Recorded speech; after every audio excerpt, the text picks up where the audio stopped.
Good day sa ating lahat. Sana naman we have the privilege to listen to the Word of God. So, Women, Heart of a Church. Women, Heart of a Church.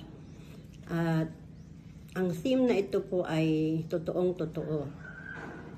So, ngayong araw na to, itingnan po natin ang dalawang kababaihan.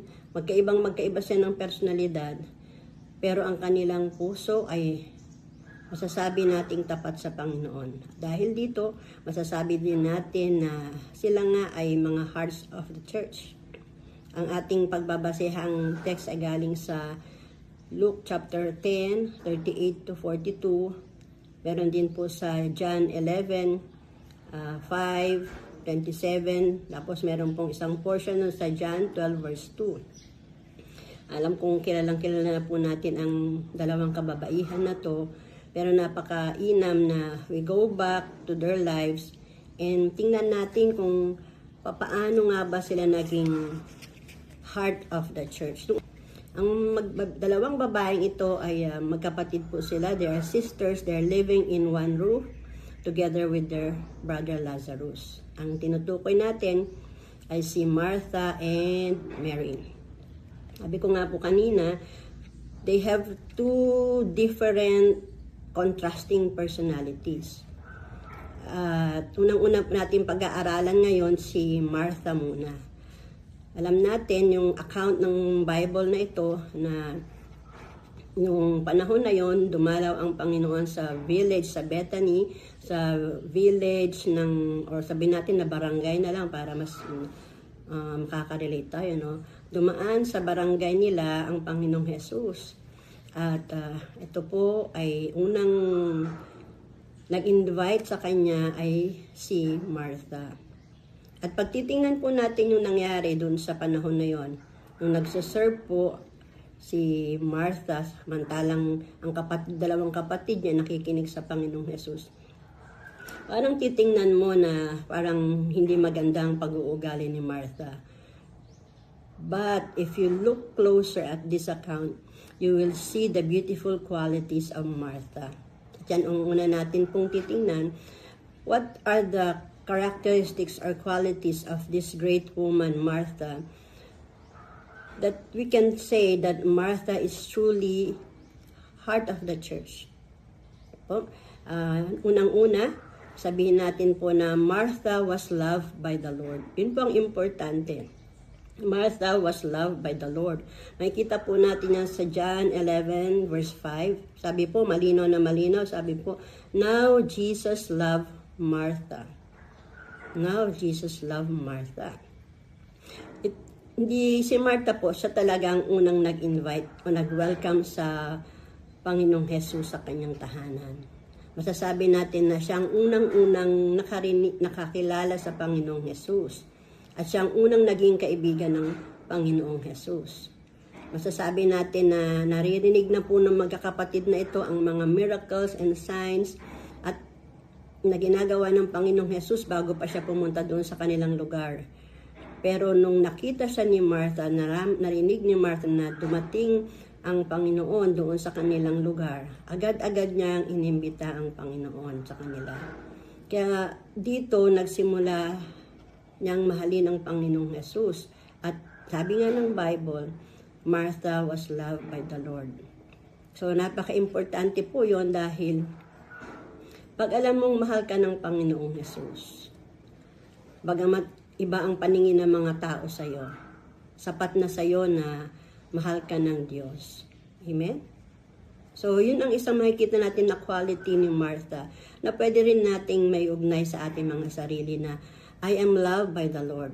Masasabi mo na, I am loved by the Lord. Mahal ako ng Panginoon. Next quality ni Martha ay, Martha is hospitable. Martha is hospitable. At ang pagiging hospitable ni Martha ay nirecognize ito ng Panginoon. Alam ng Panginoon na si Martha ay mapag-alaga, mapagsilbi. At si Martha ay ang masasabi natin na disipulo din siya ng Panginoon. Follower siya ng Panginoon. Pag binabasa nga ng mga tao yung account na to, parang tinitingnan nila si Martha na, ay, aligaga ito si Martha. Lagi nating nakikita yan madalas sa mga sermon, ano? Pero pag titingnan mo, nung dumating ang Panginoong Hesus sa kanilang lugar, at in-invite niya ang Panginoon, napakahirap po maghanda para sa marami, hindi po ba? Alam ko tayo pong mga kababaihan, lalong-lalo na po yung mga ina, na napakahirap magluto, mag-asikaso, mag-isip ng ihahanda. At lalo na yung panahon na yon, nung winelcome niya ang Panginoong Hesus sa kanilang tahanan, ay halos on the spot po yun. So, and yet, when Martha invited the Lord, she understood and readily accepted the task. Alam niya na mahirap yung gagawin niya, pero tinanggap niya at inimbita niya ang Panginoon. Because she wanted to feed Jesus and His disciples who walk from a distance. Alam niya, pagod ang Panginoon. Alam niya, malayong pinanggalingan nila. At imagine hindi lang nag-iisa ang Panginoon, marami sila. Kasi nung panahon na yon, hindi lang naman yung mga apostles ang sumusunod sa Panginoon, yung 12 apostles, may mga iba pang disciples. So makikita natin na ganun ka-hospitable si Martha. She willingly gave her best. She invited the Lord into her home. Okay? At ito ay na-recognize ng Panginoon. The thing that we can see about Martha is is loving too. The mere fact na pinatira niya ang kanyang mga kapatid sa kanyang tahanan ay isang pagpapakita na mapagmahal po itong si Martha. At isa pa rin po dito, nung dumating ang Panginoong Hesus after the death of Lazarus, tinawag niya kaagad si Mary na sinabi niya na andyan na ang Panginoon. Dito nung papakita na hindi siya madamot, tinawag niya ang kapatid niya upang sa ganun, makita rin ni Mary at masalubong ni Mary ang Panginoong Hesus. Amen? Okay po. Next is, Martha is intelligent and her faith is strong. Martha is intelligent and her faith is strong. Meron pong account doon sa ating teksto na dumating na nga ang Panginoong Hesus after 4 days. Alam natin during that time, patay na po si Lazarus. At sabi niya nga sa Panginoon, dito sa John chapter 11, Lord, if you had been here, my brother would not have died.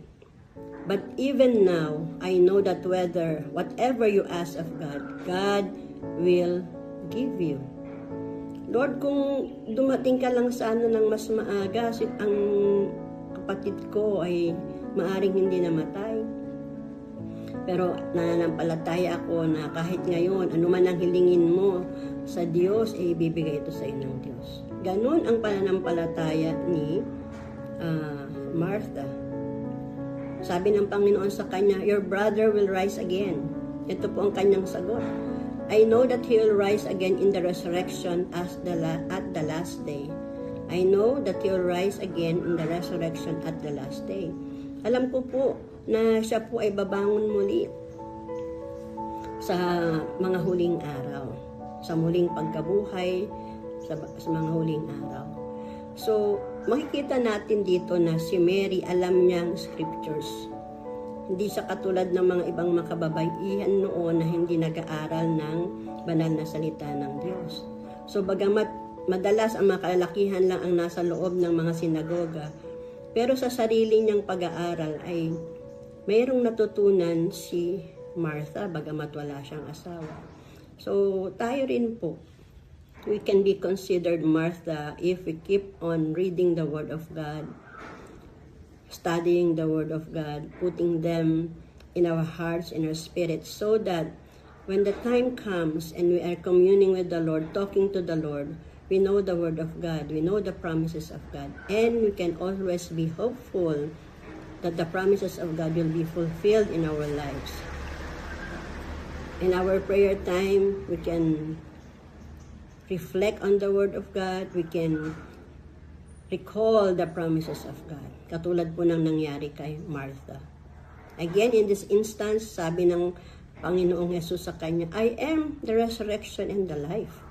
Napakaganda po ng mensahe na binigay ng Panginoon kay Martha. Pagkat alam ng Panginoon na matalino to si Martha at ang kanyang pananampalataya ay malakas. At ang salitang ito, na sinabing I am the resurrection and the life, ay hinawakan sa puso ni Martha. No? At hanggang ngayon, ang verse na ito ay sinasabi natin sa lahat ng mga pagkakataon we can claim this verse. At ito ang sagot ni Martha, Yes, Lord, I believe that you are the Christ, the Son of God, who is to come into the world. Oo, Panginoon, naniniwala ako, nanampalataya ako na ikaw ang Kristo, ang anak ng Diyos, na siyang darating dito sa mundo. So, while others do not believe that Jesus is the Christ, that Jesus is the Messiah, that Jesus is the Son of God, other people thought that the Lord Jesus is merely a prophet, he is merely a man, he is merely a teacher, a rabbi. But to Martha, being intelligent woman and having a faith that is strong, she declared right there and then that truly the one who is before her is the Lord Christ, the Messiah that they had been waiting for. At ang pagkakataong ito ay hindi pinalampas ni Apostle John at isinulat niya ito sa kanyang gospel. Pagkat alam niya na nampalataya siya na totoo sa puso ang sinabi ni Martha. And the Lord recognized this. And lastly po, the characteristic of Martha that we can emulate or be a model to us is that Martha is obedient and has a grateful heart. Martha is obedient and has a grateful heart. Paano naman po natin makikita itong characteristics na ito ni Martha? Sabi po dito sa verse 39 to 41, sabi ng Panginoon sa kanya, no, nung during that time na namatay na si Lazarus at pinuntahan nila yung kanyang libingan. Ito ang sabi ng Panginoon sa kanya, no, take away the stone. Si Martha, ang sagot niya ay nakipagdebate pa sa Panginoon. Sabi niya, Lord, by this time, there is a stench for he has been dead 4 days. Panginoon, sa panahon na ito ay may amoy na po yan kasi po patay na po siya ng 4 na araw na. Ang sabi ng Panginoon sa kanya, did not I say to you that if you would believe, you will see the glory of God? Sabi niya dito sa verse 41, then they took away the stone. So, ibig sabihin nito, bagamat alam ni Martha ang praktikal na bagay na mabaho na yon, pero dahil sa sinabi ng Panginoon, ay sumunod pa rin siya. Ganito ka-obedient ang babaeng ito na si Martha. What if Martha disobeyed the Lord and insisted on not opening the tomb? Maaring hindi na nakita yung miracle na nangyari. Hindi natin nasaksihan ang kapangyarihan ng Panginoon. But because Martha is obedient to the word of the Lord, despite minsan di niya maintindihan, nakita niya yung miracle, at ang miracle na yan, ng kapangyarihan ng Panginoong Hesus ay atin pong naririnig at nararanasan sa pagkakataong ito. So, ganun din po tayo. There are times in our lives na parang may pinapagawa ang Panginoon pero ang hirap gawin, di po ba? Parang impractical, unreasonable in times of our giving, in times of worship, of prayer, of service. Parang halimbawa po, yung mga nasa jail ministry, no? Yung mga nasa jail ministry na gumagamit nila yung pera nila, nag-spend sila ng time sa pagpunta doon. Di naman nila kilala yung mga preso at nakakatakot po yung jail ministry, no, to be honest, ano, kasi hindi pa po sila mga born again, no. Ang iba naman galing pa sa office, pagtapos ng jail ministry mag-aasikaso pa ng pamilya, and yet katulad po ni Martha, these women in the women's ministry, they continually obey the Lord and they are seeing miracles in the lives of these prisoners na pagkatapos po niyan, ibang pastor po ay, ang iba po ay nagpastor na. Ang iba po nakalaya at nagbagong buhay. And in the same manner, may blessing din po na dumating sa mga kababaihang ito. Amen po. And masasabi rin po natin dito na sinabi nga natin meron po siyang grateful heart. Pagkat yung incident po na unang-una, nung nagpakain siya sa Panginoon, sa kanyang madisipulo, nagra-grumble po siya. No? Sabi niya, Panginoon, bakit pinababayaan mo yung kapatid kong si Maria na hindi ako tulungan? Pero sa pagkakataong ito, nung nakita na po kapangyarihan ng Panginoong Jesus, nagpasalamat po siya sa Panginoon.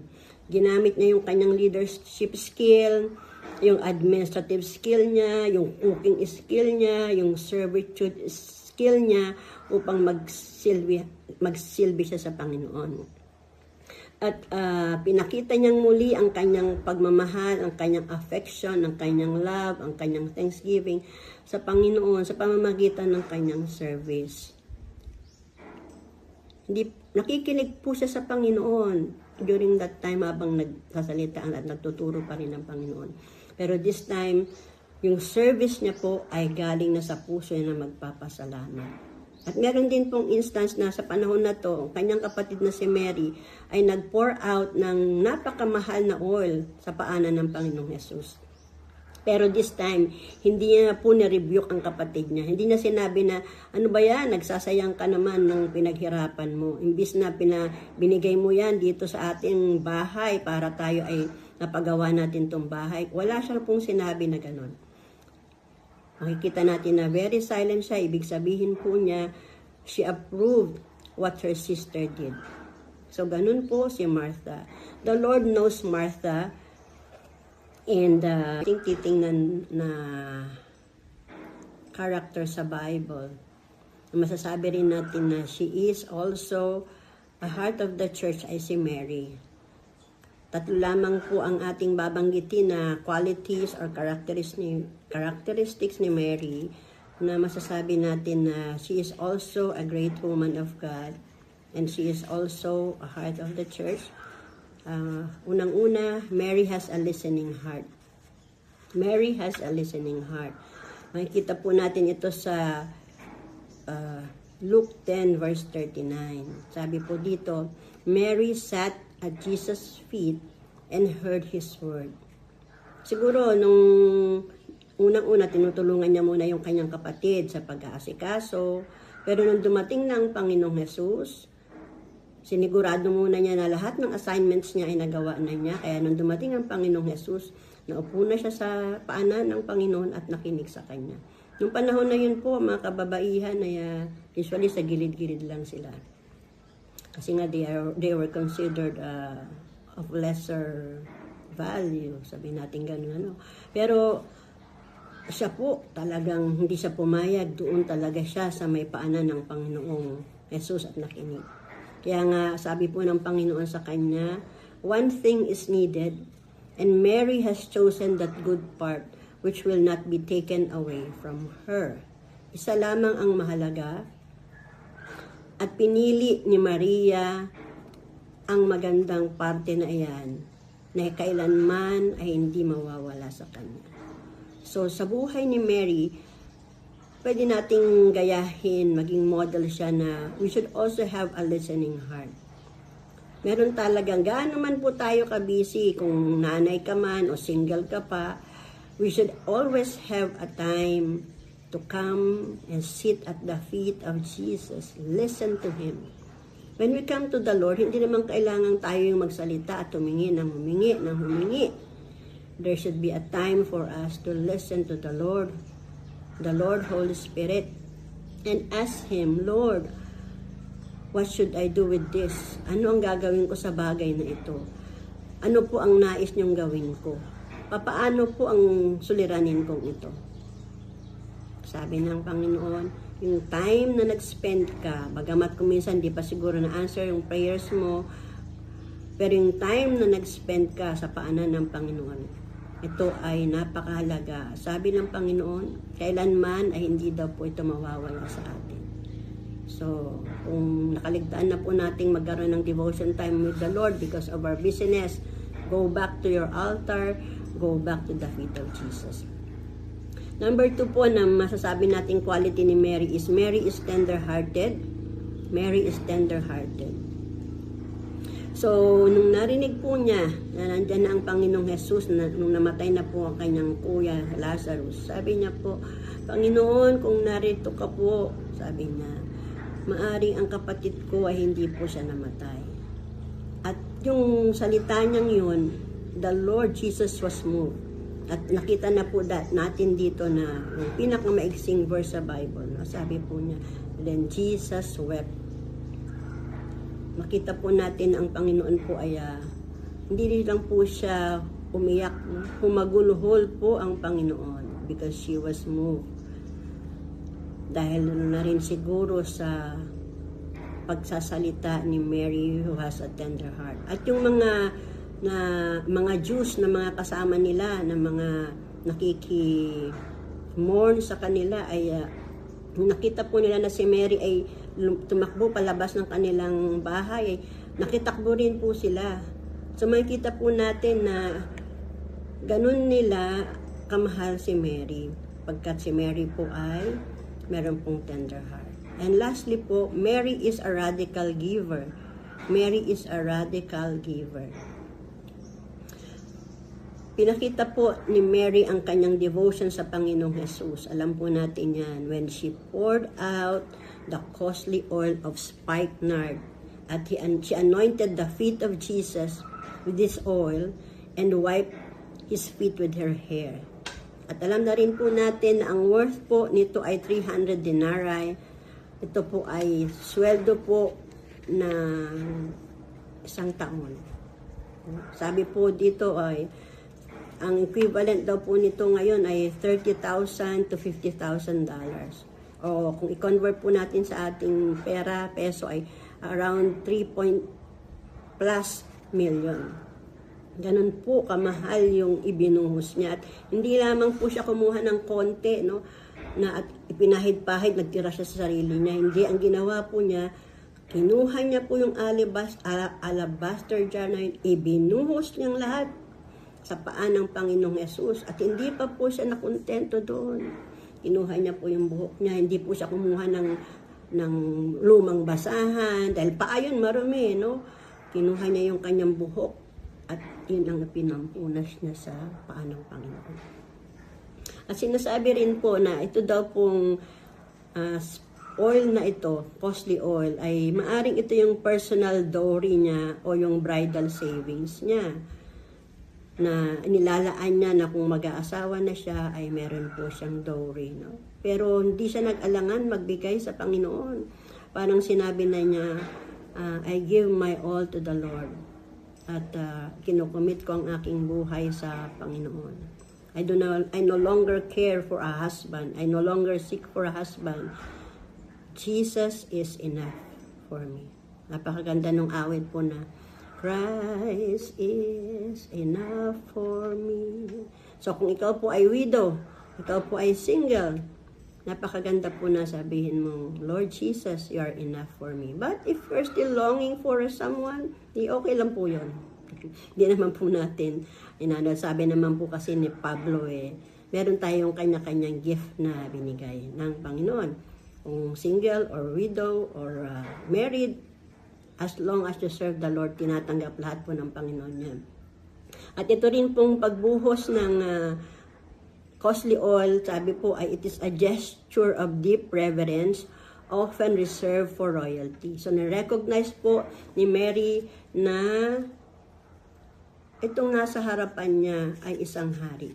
At karapat-dapat pag-alayan ng pinakamainam, yung pinaka-best. So, tayo din po. Pag kay Jesus, it must always be the best. We give the best time, the best effort, the best talent, the best treasures, and everything that is best, we give to the Lord. And the Lord commended Mary. 2 beses po niyang dinefend si Mary when she was sitting and listening to Him. and when she poured out her gift from the alabaster jar, because the Lord loves Mary too. So, ganun minahal ng Panginoon si Maria. So, ang dalawang babaeng ito po, bagamat sila po ay magkapatid, nakatira sa isang bubong, pinalaki ng the same magulang, yet they have different personalities. But they have the same devotion to the Lord. They recognize that Jesus is the Christ, the Messiah. And we are sure that when the Lord Jesus Christ died, they mourned.